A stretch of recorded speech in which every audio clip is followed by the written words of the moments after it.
So every time I tell you guys about a new drone, I usually take some time and think about it. Is it really a drone that I can recommend to you guys? Because if it's just another normal drone, as a lot of FPV brands out there release every single month, all year, quite the same drone, I'm like, it doesn't really make sense to upgrade from another drone, especially in the FPV niche. But this drone is tiny, it flies really well, it flies really long, and it has got an amazing image quality. So I use this drone for commercial work. I use this drone for a lot of paid shoots, like literally 90% of my paid shoots I'm using this drone for. So I'd love to introduce you guys to the Betaflight Pavo 20 Pro, which is probably the best drone for beginners in general and also for professional who want to use this drone for commercial work. Now this is this tiny little beast. I'm just comparing it to my hand over there, and as you can see, it is so small and also not really tall. This comes in really handy if you want to use it for indoor flights. So for example, you have like a tiny little gap you want to fly through. It fits right through here. Okay, just kidding. This might be a little bit too small, but you know what I mean. When you get the drone from the company, you never get it with the 04A unit included. So all you have to do is basically just build the A unit on top of the drone, which is so easy. It's just one wire and I get 8 screws or somewhere like that, so it's really easy, and it comes delivered in this package. I don't want to show you the complete unboxing and the build process, but let me show you how it looks inside. So this is what I mean. It's basically just the frame, the whole flight controller, and some screws and propellers that are included, but that makes the drone really cheap actually. So all you have to do is buy the A unit separately and you are good to go. You just connect it with this wire, so it's super easy, and then you just mount everything inside here, which is also really cool, and then you place it on top of there and you have exactly the same drone. So I need to build up this drone, but I just open it to show you guys how it actually looks, and I still need this little thing, which is the connector that you are able to plug it into your computer, because you have this little connector right over there, and there's USB-C to, I don't know what's the name of this connector, but just a connection, so you guys are able to connect it to Betaflight and do all the settings. Let's get over to the more interesting stuff of the drone. So first of all, the size, which is 14 by 14 by 5 centimeters. So it's really tiny. So I don't have too large hands actually, and as you can see, it's still smaller than mine. And I just figured out a way how you are able to make it even tinier, because usually you would mount the antennas on that like mounting thing right over there on the 3D printed part, and I tried to do it in a different way, because when you do it like that, this is a different drone, but you see that the antennas are just stretching out there, and I decided to do it in that way, so I'm fitting through tinier gaps, because usually it would be like that, and now it's 4 to 5 centimeters smaller, which makes it really nice, and for me it's just a game changer to use it like that. Another cool feature, or not really a feature, just another cool thing, is the weight. So let's change that over there. The drone itself weighs around 112 grams, which is so lightweight. I mean, 04A unit, the whole drone, 112 grams. And now we just get a battery. Wait a second. This is the battery. It comes also from Betaflight. It's got 550 milliamps and it's a 3S battery. You can also use it with a bigger battery, but it just is so enough, because you have got a flight time of somewhere around 5 minutes, 4:30, which is so enough. So if you have a bigger battery, it flies differently. I've already tried it, but I would just recommend to use that one. And if you put it on top, like usually it's on the bottom, it's at 154 grams, so it's so lightweight, and usually you would just put it down here. So 154 grams, it's amazing. Now when we already talk about the batteries, the way you charge them is pretty simple. You can just buy some of these ISDT chargers. There are a lot of them out there and they're super cheap. Just plug it into this and they charge super quickly. It usually takes around 15 to 20 minutes for the batteries to charge.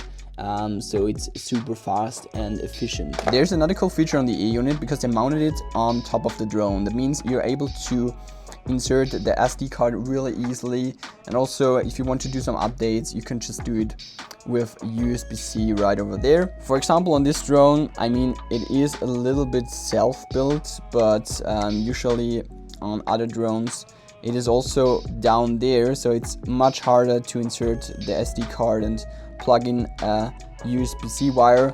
So that is definitely a big positive point on the Pavo 20 Pro. When you compare the backside of the drone, as you can see, these propellers are not mounted using screws. So if you compare them, you see you've got 2 screws right there and we've got none on the Pavo 20 Pro, which is actually really cool because the drone doesn't need to have these kind of features to use some screws to hold the props in place because it's so lightweight. So whenever you break a prop, you just need to put it out, put a new one again, and for that one you always have to bring a screwdriver. So again, a big plus point on the drone, which makes my life much easier. There's one thing that I do love about other drones a little bit more, which is like on this drone, for example, you have enough space for ND filters. You also do have enough space for ND filters on the Pavo 20 Pro, but as you have like this kind of scratch shield, like I don't know how you call this in English, crash damaging thing, I don't know, you are not able to use any kind of ND filters for the E-unit Pro. That means you have to use those from Betaflight, or I guess there's also another company that you can choose, but that is definitely something that you can change if you just cut these down. But if you don't want to do this, you are not able to use other ND filters than the ones from. So when we have a look at the weight of these 2 drones, like we're just gonna be starting with this one. It comes in at 114 grams, and when you add a battery that usually plugs in on the downside of the drone, you are going to get a drone that is 158 grams. And on the other side, this drone, for example, it's got a naked GoPro on top. It is already, like a drone itself, it's already 247 grams. And if we put a battery on top that I usually use, it's at 342 grams. So definitely really heavy. And for example, if we would only use a lightweight battery as we're using on this drone, we also get a drone that is at 290 grams. So yeah, it's definitely really heavy and you don't want to crash this drone into someone. Also, this drone is definitely heavy if you fly a certain speed, but it's definitely safer than that one, for example. So these were the key specs of this drone that for me are making this drone to a game changer drone. Before we start the drone flying out of the window, because the weather is so nice, I just want to tell you guys something right over there on my old Windows PC. Alright, I just connected my Betaflight Pavo 20 to Betaflight, which is the software that we use to do some changes on the drone. So if you have, for example, soldered your TBS receiver or another receiver onto the drone, you need to select some things right in there. I've already created a preset for my settings with my rates, with my presets, so it flies a little bit better. I've linked it down below, but you don't necessarily need it. It's just an add-on if you want to get more out of the drone. I just show you how you do the basics that you need to do when you get the drone, when you solder something onto the drone. For example, I've connected my receiver on the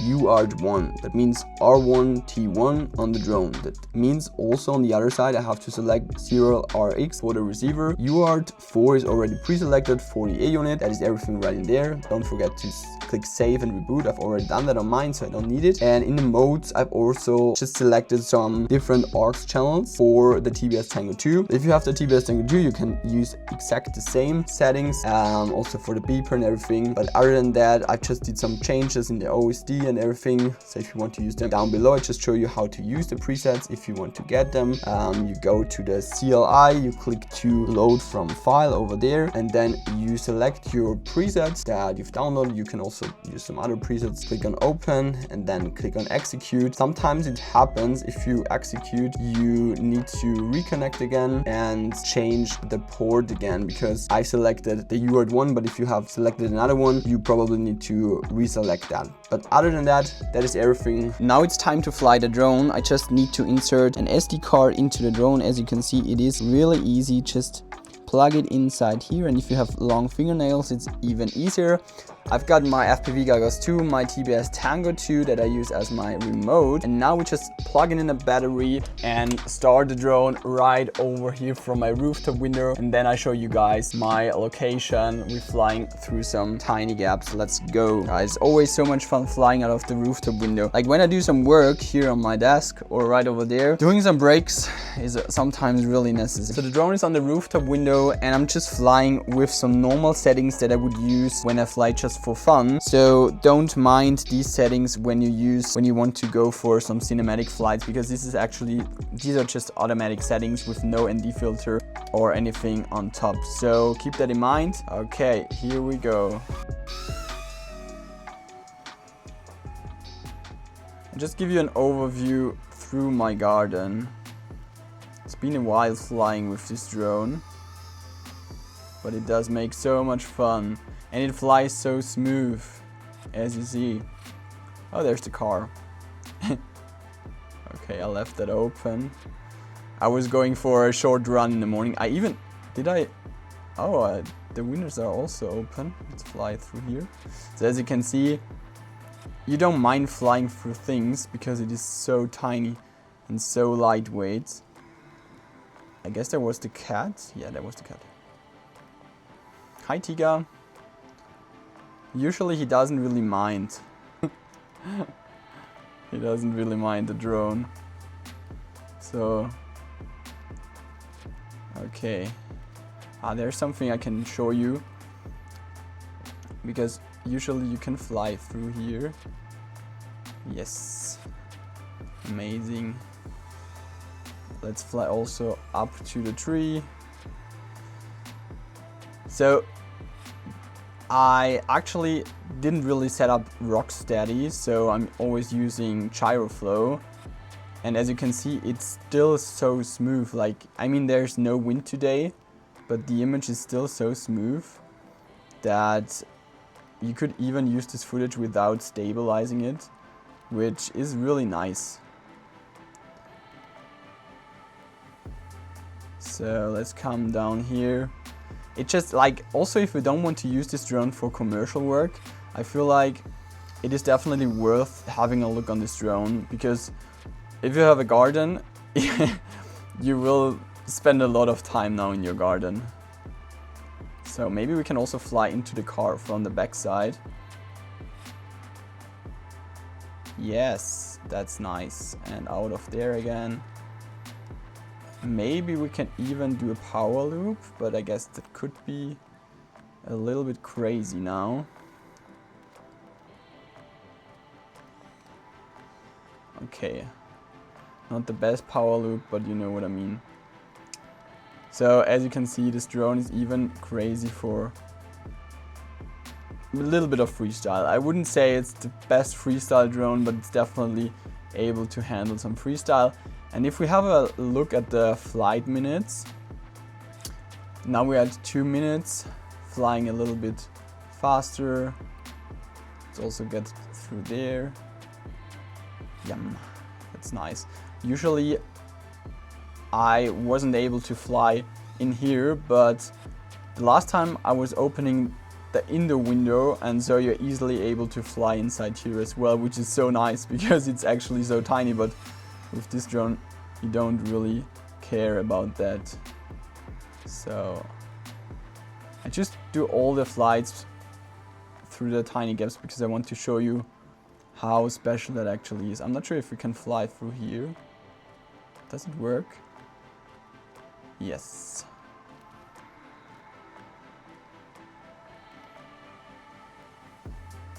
So that is so amazing. Like, crazy. And if you go faster, I mean, you need a different camera angle for sure, but you can go so low and have an amazing fly. But the battery is going to get empty now, so we're gonna get back at oops, like almost 4 minutes of flight time, like 4 minutes 23, which is crazy. That is actually crazy. Like with this tiny battery, 4 minutes of flight time, it is a lot. It is definitely a lot. Should we go for a second run? I don't know. Maybe the video is getting too long then. Okay, you know what? We're gonna increase the camera angle to somewhere around 30 degrees now. And we get a little bit faster now. Let's do a second flight. Okay, rooftop window again. And yalla, let's go again. Now with some more speed. Oh, this is so uncomfortable. Okay, let's go again.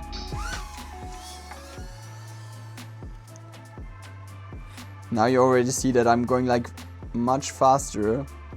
And there was some random guy walking across. Like sometimes people just randomly walk across the way because there's actually a mountain. I can show you.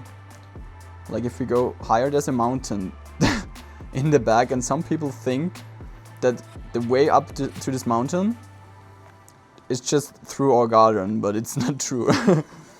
So anyways, we want to go a little bit faster. I told you guys, we're getting faster, and it is so much fun. Like we can even go up there and dive down.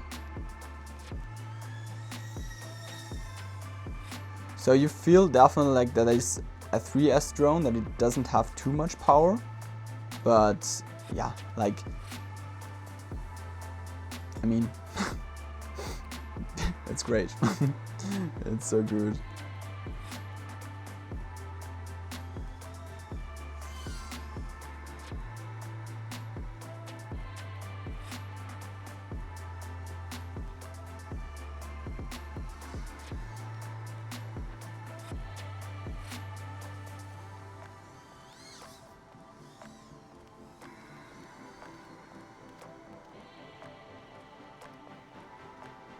Oh, we need to take this one with this small drone.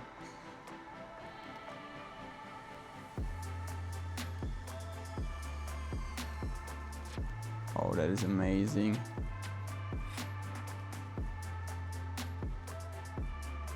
Like, look at this, how good you are able to fly with this drone. Like, even, this is so amazing.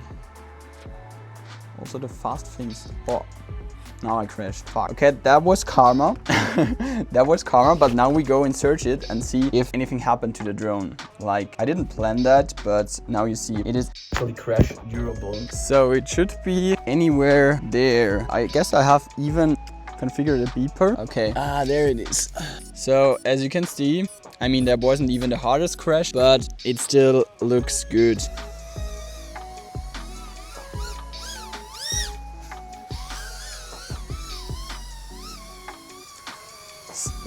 It is so stable. Like, have a look on this. I'm getting closer now.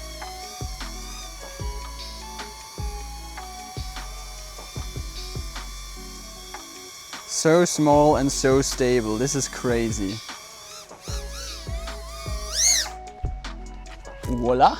Nice. Okay, so let's get inside again, and I need to tell you some more things that make this drone really special, like really nice. So by now you probably noticed how much fun it is actually flying this drone, and it is not only fun flying it just for getting outside, doing just a fun flight, it is also great for using it for commercial work, as I mentioned in the beginning. And in the last 2 weeks I did 2 one-shots with this drone. The first one was a fly through a hotel, basically just through the gym area, which turned out amazing. I just do an overlay now that you guys see how it turned out. And the second one was chasing and flying through an Audi R8, which also turned out really amazing. So you know what I mean? Like, this drone is so good that if you want to have a comparison side by side of these drones, guys, this is the 25, this is the 20. Honestly, like, if you not want to use a naked GoPro on your drone, it doesn't really make sense to use a 25 anymore. Like, if there's super strong winds, probably, yes, I would definitely agree. It could make sense, but other than that, I don't see the reason why you just shouldn't go with a small drone that fits through